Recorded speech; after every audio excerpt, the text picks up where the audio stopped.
सोचिए, एक ऐसा नौजवान जिसने एक बहुत बड़े साम्राज्य को जड़ से उखाड़ फेंका और भारत के पहले महान साम्राज्य की नींव रखी। आज हम उसी साम्राज्य को बनाने वाले चंद्रगुप्त मौर्य की कहानी को समझने वाले हैं। एक ऐसा इंसान जिसने सच में इतिहास का रुख ही मोड़ दिया। तो इस सफर को हम 4 हिस्सों में देखेंगे। पहले कि ये साम्राज्य बना कैसे, फिर एक शक्तिशाली दुश्मन के साथ उनका टकराव, इसके बाद उनकी शासन करने की कला और आखिर में उनका वो चौंकाने वाला अंतिम त्याग। तो हमारी कहानी शुरू होती है लगभग 322 ईसा पूर्व में। उस वक्त मगध पर नंद वंश का राज था। नंद वंश जो था तो बहुत शक्तिशाली, लेकिन अब धीरे धीरे कमजोर पड़ रहा था। और इस पूरे खेल के केंद्र में थे 2 लोग। एक तरफ नंद वंश का आखिरी राजा धनानंद, और दूसरी तरफ एक नौजवान जिसकी आंखों में बड़े बड़े सपने थे, चंद्रगुप्त। लेकिन इस कहानी के असली मास्टरमाइंड थे एक जबरदस्त रणनीतिकार चाणक्य, जो चंद्रगुप्त को रास्ता दिखा रहे थे। देखिए, ये सब कुछ अचानक नहीं हुआ, एक पूरा प्लान था।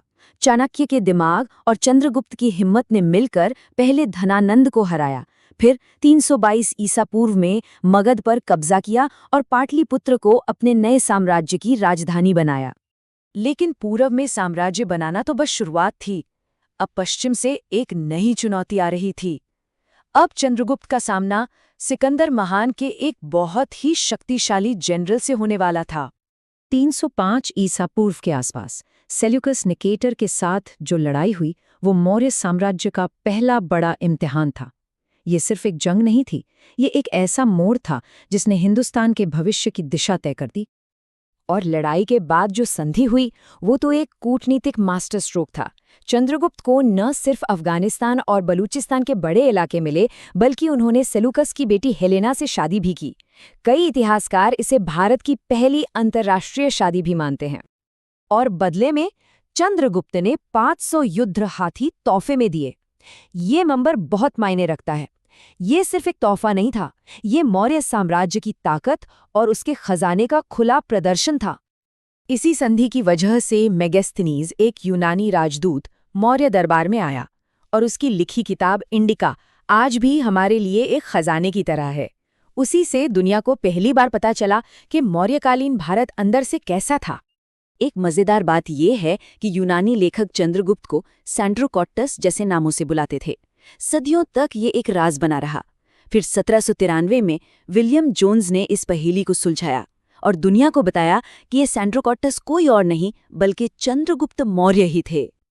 देखिए, एक बड़ा साम्राज्य जीत लेना एक बात है, लेकिन उसे इतने अच्छे से चलाना और मजबूत बनाए रखना बिल्कुल दूसरी। और इस विशाल सिस्टम के आर्किटेक्ट एक बार फिर चाणक्य ही थे। चाणक्य का लिखा मशहूर ग्रंथ अर्थशास्त्र मौर्य प्रशासन का ब्लूप्रिंट बना। ये सिर्फ एक किताब नहीं थी, बल्कि राज कैसे करना है, जासूसी कैसे करनी है, अर्थव्यवस्था कैसे चलानी है, इन सब पर एक पूरी गाइडबुक थी। इसी की नींव पर मौर्य साम्राज्य का ढांचा खड़ा हुआ। जब चंद्रगुप्त अपनी ताकत के शिखर पर थे, तब उनकी कहानी एक ऐसे मोड़ पर पहुंची जिसके बारे में कोई सम्राट सोच भी नहीं सकता था। ये एक बहुत ही बड़ा बदलाव था।